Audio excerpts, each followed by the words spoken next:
విదేశాంగ విధానం అంటే డిఫెన్సివ్గా ఉండేటటువంటి విధానం దగ్గర నుంచి అఫెన్సివ్ విధానంలోకి తీసుకెళ్ళినటువంటి జైశంకర్ ఒక సూటి స్పష్టమైన సంచలన ప్రశ్న ఆ భారత రాజకీయాల మీద వేశారు.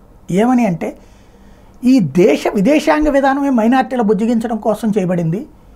ఈ దేశ విదేశాంగ విధానం అన్నటువంటి దాంట్లో చేసుకొచ్చినటువంటి అత్యంత ప్రమాదకరమైనటువంటి అడుగులు ఇది అంటూ ఆయన కొన్ని పాయింట్స్ని రైజ్ చేశారు.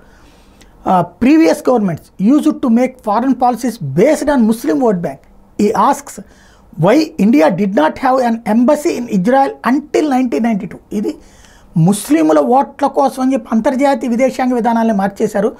1992 సంవత్సరం దాకా ఇజ్రాయెల్లో అసలు భారత రాయబార కార్యాలయమే లేదంటే ముస్లింలు ఫీల్ అవుతారని, ముస్లిం ఓట్లు పోతాయని అప్పుడున్న ప్రభుత్వాలు నిర్ణయం తీసుకోలేదు. మన దేశానికి అనుకూలంగా ఉన్న ఇజ్రాయెల్లో రాయబార కార్యాలయం అందబెట్టడానికి. అలాగే why no Indian prime minister visited Israel before Narendra Modi. ఒక్కళ్ళంటే ఒక్కళ్ళు కూడా స్వతంత్ర భారతంలో నరేంద్ర మోడీ ప్రధానమంత్రి అయ్యి ఇజ్రాయెల్ వెళ్ళేదాకా ఒక్క ప్రధానమంత్రి కూడా ఇజ్రాయెల్ మొహం చూడ, మళ్ళీ పాలస్తీనాకి వెళ్ళి వచ్చారు రాజీవ్ గాంధీ లాంటి వాళ్ళు. ఆ పాయింట్ రైజ్ చేశారు. It is not vote bank. Some opposition parties and leaders even today fear to condemn recent terrorist attack on Israel. ఇది చివరికి ఓటు బ్యాంకు కోసం అని చెప్పి ఇజ్రాయెల్ మీద జరిగిన దాడిని కూడా ఖండించలేనటువంటి దౌర్భాగ్య పరిస్థితిలో ఉన్నారంటే మన ఓట్ బ్యాంక్ రాజకీయం ఇంత దరిద్రం అని అడుగుతున్నారు ఆయన.